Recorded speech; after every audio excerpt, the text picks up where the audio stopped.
Hello, everyone. Well, that was a terrific discussion. And I'm now delighted to move to the next one. Discussion with Mehmet Şimşek, who is Minister of Finance of Turkey, and has been in that role for a year and a couple of weeks. This time round, it is not the first time you have held this post. He was previously, at various times, Minister of Economy, of Finance, and indeed Deputy Prime Minister with special responsibility for the economy. But there was a gap of some years in which Turkey pursued less conventional economic policies, and inflation rose very high. And you took over about a year ago. And we're going to plunge right in. I'm going to leave good time for, we've only got half an hour, but I'm going to leave good time for questions, and there will be some. But let me ask you, Minister, first welcome, and let me ask you what the problem was when you arrived back in post a year ago and what you've done. Well, thank you. We're back.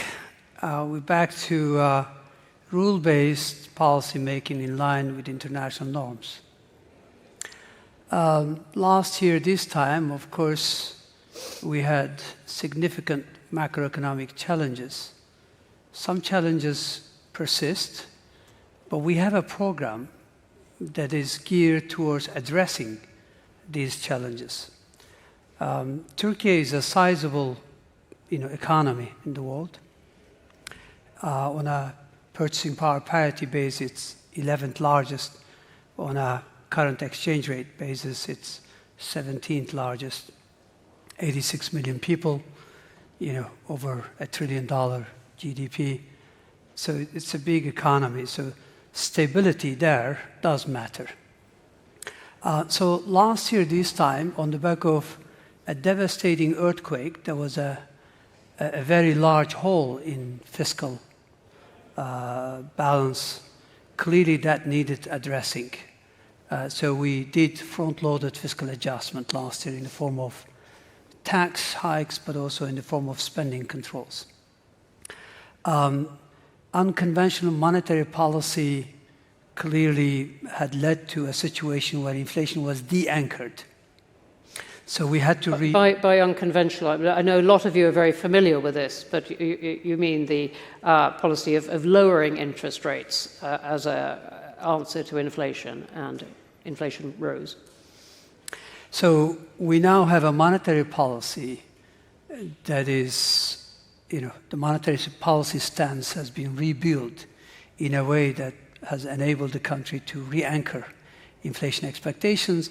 Inflation has peaked in May, and it looks set to decline pretty fast. So we have a 3-year program. It usually takes, there was a study by the IMF that looked at 56 countries and 100 inflationary episodes since 1970s.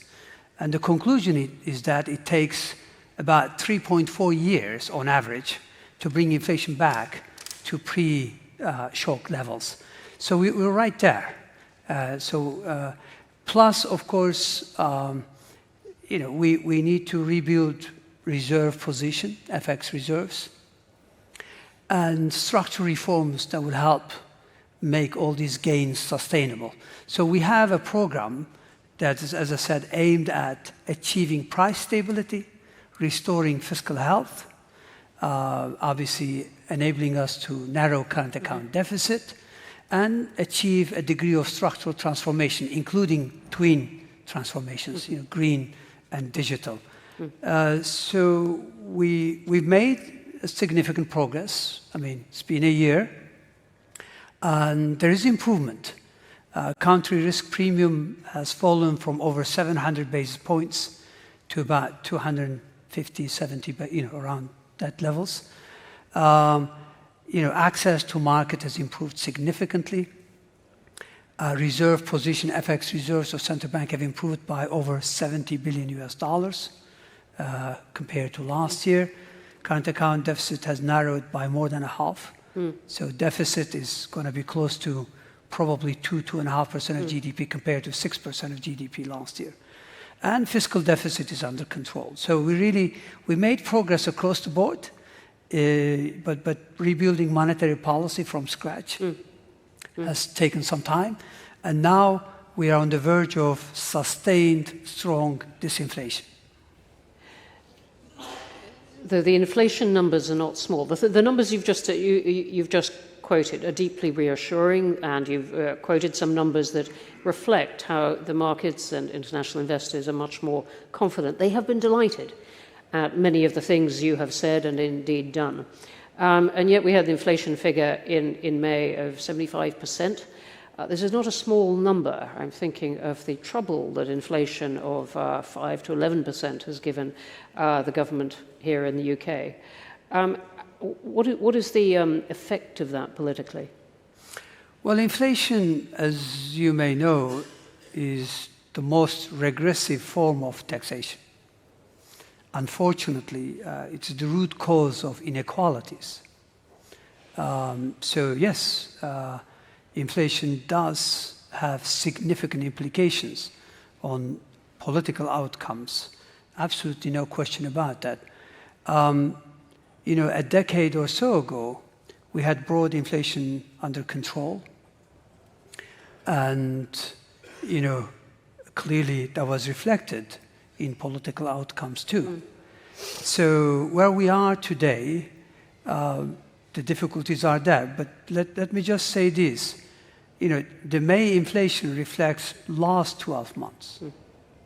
When you look at market estimates of where inflation is going to be in the next 12 months or next 24 months, it's still high, but is about 32% and 20% respectively.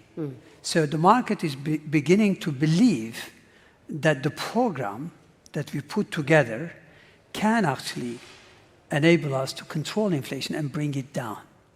So last year was transition into disinflation, and we're done with that. Inflation is likely to hit low 40s or high 30s later on this year, and next year mid-teens, and the following year in single digits. For that, we've tightened monetary policy, both conventional tightening as well as selective credit tightening and quantitative tightening. So we're really deploying all the instruments, all the tools necessary to bring it under control. And let me just ask you about how you explain this to people. There's this phrase in British politics, a tedious phrase about the need to have a grown-up conversation with voters when politicians are trying to persuade them of something difficult. These are really quite difficult things you're talking about. Still, very high inflation, tightening on all kinds of fronts. You're coming up for a new economic plan later this summer. People are questioning, is there going to be more cuts in that? How do you and the government go about saying to Turkish people, you need to do this for the sake of the country? Well, it's not an easy conversation. Look, from the very beginning, I made it clear in our communication with broader public that I'm not a magician, and you have to rebuild. So I think there's going to be some slowdown, and it's already in the pipeline. And slowdown is not easy. But sometimes rebalancing is needed to address imbalances, meaning you have to slow down domestic demand. Luckily, external conditions are improving. So we had significant global headwinds in the form of slow growth, tight global financial conditions, relatively strong commodity prices, which tend to hurt us. I think looking ahead, Eurozone recovery, the recovery in Middle East, North Africa is going to help us. Plus, of course, global disinflation has been well underway, and therefore that set the stage at some point later on this year or next year for looser global monetary conditions. So all of these are in a bit of a tailwind, I would say. But still, it's not an easy process. That's why I keep advocating that patience is needed, perseverance is needed. So there is no really substitute for hard work. I think delivery is going to help. So far, macro-financial risks have diminished, instability risks have diminished. So in that sense, there is delivery. Secondly, now inflation is going to start falling. So I think usually people look past and extrapolate that into the future. But when they begin to see that things are really, that the program delivers, then I think there'll be more conviction. And then the patience, will be there. So I'm convinced, but it's not an easy task. I will absolutely give you that with the UK's own election campaign very much in my mind. The theme of this conference is there's a world in conflict and we're looking for solutions in this. How does the tension between China and the US and the protectionism that we are seeing, how does that affect Turkey? Well, it affects everyone and it affects negatively. Let's first get that straight out. Trade was the engine of global growth, or has been. If you go back to pre-global financial crisis, if you look at 5-yearly, world growth forecast, it was about 5%. Today, when you look at 5-year ahead growth forecast, it's about 3%. So this is quite a step down. Why? There are a number of factors, but one of the key factors is fragmentation. The geostrategic competition between an existing superpower, or United States, and an emerging one, clearly is causing a lot of frictions. If you look at protectionist measures in global trade, even relative to 2019, meaning a few years ago, pre-COVID, it's up by 3-folds. If you go back to pre-global financial crisis, protectionist measures are up by more than 6-folds. So protectionism has led to not yet deglobalization, but something is called slowbalization, so slow. But I think we are on the verge of potential deglobalization if conflicts and protectionist tendencies stay as strong as it has been. So the risk is that. Now, when it comes to Turkey, we have a few advantages, I have to say. While we will be affected, like everyone else, to some extent negatively, I think there are a few advantages. First of all, we are near European Union, Middle East, GCC, North Africa, Central Asia. But we're also friends with these immediate neighborhoods. So we're not only near, but also we're friends. So if friend-shoring and near-shoring is going to be the new normal in fragmented world, then I think Turkey could benefit because we have a rule-based, trade, agreements with European Union. We have a full customs union. We've had these association agreements since 1963. We are a candidate country. It's not progressing as we would like, but still, when it comes to economics of this relationship, it's rule-based. So in that sense, I think we would benefit from fragmentation to some extent, relatively speaking here. Secondly, global indebtedness is a big speed limit for global growth. If you look at global debt compared to 20, 25 years ago, it's gone up by, as a percent of GDP, nearly by 100 percentage points. This is quite dramatic. When interest rates are very low, that is not a big deal. When we're talking about higher for longer interest rates, then it becomes a major issue. Right now, more than 50 countries are in that distressed situation. When you look at Turkey's overall indebtedness, including private sector debt, household debt, government debt to GDP, it's about 110%, compared to 257% for emerging markets and 333% for world average. So that's not yet a speed limit. Thirdly, I think there are also potentially good news for global economy and Turkey, and that is AI revolution, the generative AI, it has an immense potential to boost productivity. Obviously, there is disruptive aspects of it as well, if you're not prepared. But let's focus on the potential for productivity. And, productivity is key to long-term lasting prosperity of. No one is going to contest that, and many would absolutely agree with you about the hoping for the potential, though we have yet to see it. Let me ask you, I was very interested, though, in the way that you put, you say Turkey, look, is part of a rules-based trading system. You obviously rightly talk about the customs union with the EU and so on. But one set of rules that the US and Europe have chosen to bring in is sanctions against Russia. And Turkey has not gone along with those. How has Turkey chosen its position, if you like, in the middle of this conflict? Look, we get affected by the conflicts because when it's in your immediate neighborhood, it's inevitable. And you have Ukraine on one side, and you have Gaza on the other. Sometimes, we think we are the center of the earth. Geographic position of Turkey, it's great. I've sometimes the maps you and your colleagues bring up that have Turkey indeed in the center of everything. And very persuasive, yes. And sometimes you feel like you're in a very rough neighborhood. So it's not an easy one. But let me get back to your question. Russia is an important neighbor for us. And we have very strong trade and services relationship because we heavily rely on Russian oil and gas historically. We get about over 6 million Russian tourists a year.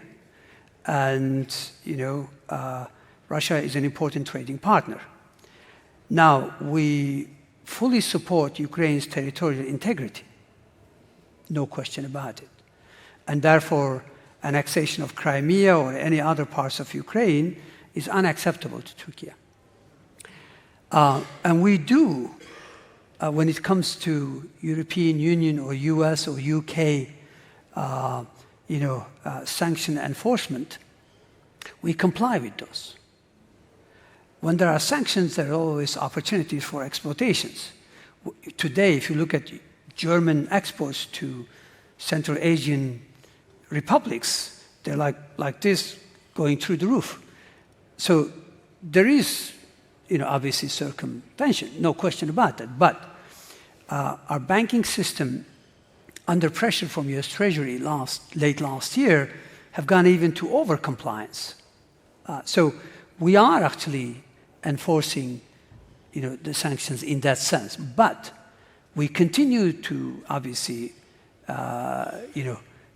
do a trade that is not sanctioned, in goods and services, as well as with non-sanctioned entities. And that should be perfectly fine. But we are uniquely positioned, and that's how we helped the grain deal, remember, a couple of years ago. So Turkey is able to talk to both Ukraine and Russia, and ultimately there is no solution but some sort of peace. And Turkey would benefit most from the peace in the Middle East as well as in the North. Why? Because we have a great manufacturing base, we have great entrepreneurial ecosystem. If you look at per capita GDP, manufacturing value add as a percent of GDP versus per capita GDP, we are greatly positioned. So that's why we want peace, and we want prosperity, and we would benefit most. And that's why we don't want to be part of any conflicts. Thank you. Let me ask you one final thing before coming to questions. Just about migration. Turkey has very high numbers. Did you say 3.5 million refugees? I was wondering what the economic effect of this is. Obviously, it can be refugees can be welcomed. They can be politically controversial in many countries. But what is the impact? Well, refugees in Turkey are largely on the back of the conflict in Syria. Mm-hmm. We have 911 kilometers of border with Syria. So when you have a conflict in your immediate neighborhood, there are clearly spillovers. Now, politically, these are difficult issues, I have to say. Everywhere, there's a big debate. But if you look at empirical evidence, that's purely empirical evidence, they tend to be, not a liability to the host country. They tend to work hard, they tend to contribute positive. But politically, that's not how it's perceived, that's not how it's treated. Look, what makes US great, in my view, what made US what it is today, it's not only the fact that US has strong quality institutions. It's not only that it has deep capital markets. It's not only that it has flexible labor markets. What makes US unique in some ways, size and prosperity-wise, is openness to talent, is openness. And that has helped. So I think if you look at empirical evidence, there is, clearly the opposite of what political debate is about. When it comes to Turkey, I can tell you this. There is part of Syria where we have, obviously, some control. And more than 500,000 Syrian refugees, to be exact, about 550,000 Syrian refugees, have voluntarily and in a dignified fashion returned to their homeland. And international community and Turkey is creating an enabling environment. But ultimately, the key to return of all Syrian refugees requires peace in Syria. And that so far has been elusive. It has indeed. Let's go to some questions. Lots. Let me take, there's one over there, and I'm going to take them in pairs, and also the gentleman in the front. Thank you very much, Minister. Nazma Azraf from Equinor. During the period of this unconventional monetary policy, there also seemed to be an aversion to this kind of speculative short-term inflows as well. Some of that is now back in Turkey. Would you say the administration's view has changed towards these kinds of inflows, foreign inflows? And what kind of policy outlook would you expect to attract more foreign capital, whether FDI or these types of short-term inflows? Thank you. Thank you. And actually, let's take that one on its own, and I'll come next to the gentleman in the front. Can I borrow a piece of paper from you if you're going to ask me multiple questions? No, I'm going to ask you one at a time. I think it's simpler, but you can borrow a piece of paper if you'd like. But from Equinor, short-term inflows. Do you want to answer that question? Oh, so one by one? One by one. No, I think we'll do it one by one. Oh, yeah, sure.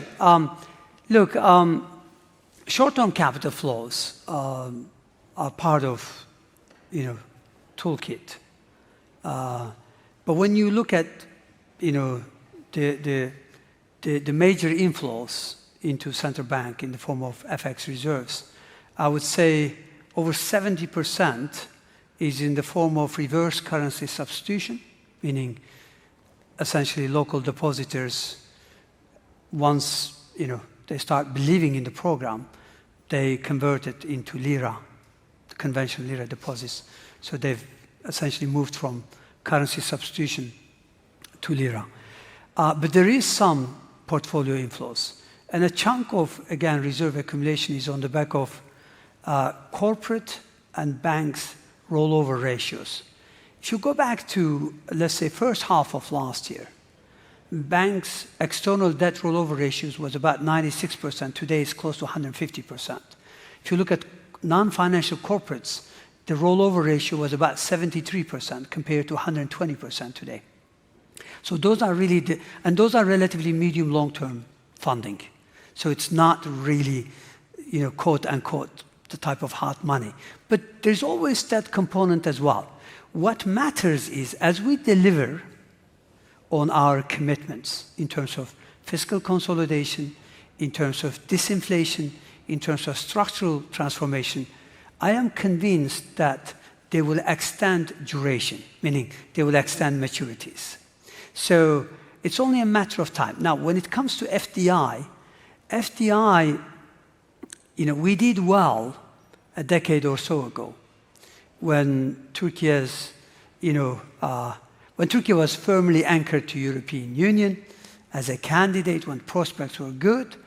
But unfortunately, Europe, when it comes to Turkey, it lacked strategic perspective. And they kept saying, you're not wanted, you're not loved, type stuff. I'm being very open here. And of course, that got in the way of wholesale transformation of Turkey, meaning using EU as an anchor, using EU convergence as an engine of change. That opportunity was not provided to us.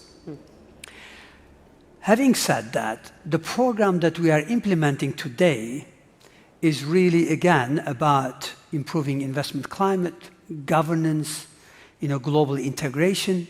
So the key things that are essential in attracting FDI. Why would FDI consider flowing into Turkey? First of all, size matters, and this is a big economy. If you look at population of 80+ million, 86 million people in Turkey, and over $1.1, $1.2 trillion GDP, or per capita GDP getting close to $14,000, $15,000. How many countries can you count in the world? Not many. Really, it's just one handful that qualifies for these two basic conditions. And these are key to attracting investment, but not enough. What is really going to be enabling a significant improvement in FDI will be improving predictability. And that's where the program comes in. At the heart of the program is to enhance predictability. Thank you very much indeed. And Murat Taski online, I think that covers at least a part of your two questions. Thanks very much. Let's squeeze in one last question here. I'm really sorry about the others. There are many hands up. We have a short time. Please. Why isn't Turkey a member of the BRICS?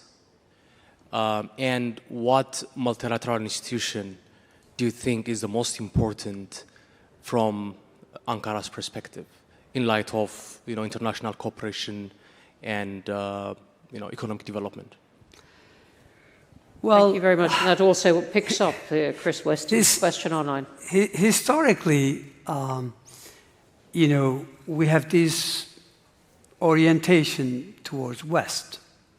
We are member of Council of Europe, member of NATO, member, obviously, a candidate for EU membership. So when you look at the institutional setup, and Turkey's westward march is nothing new, and is not post-World War I. It actually is like 3 centuries of history. Even when we were fighting with our European, and friends and neighbors, the westward march was essentially the core motive. So what I'm trying to say is that we see, obviously, a rule-based system serving better to Turkey's interest. Let me be very clear. But BRICS or G20, these are all dialogue platforms, meaning it's not like European Union. So membership is just yet another dialogue so far. It may change with, obviously, geostrategic competition and further fragmentation and friendshoring from geopolitically near countries. Then, of course, those type of clubs or platforms can evolve. But at this stage, all I can say is that we appreciate our relationship with European Union. We have $213 billion of trade volume, not services, just goods trade with EU. And so it remains our core partner in terms of trade, investments, tourism flows. So we cannot afford to decouple. So we remain focused. But that doesn't mean we do not look at alternatives if they present value. And this is really where we are. Thank you for that. And on that, we are going to have to wrap up. And everyone, I hope, can come and join us for refreshments next door. Minister, thank you very much indeed.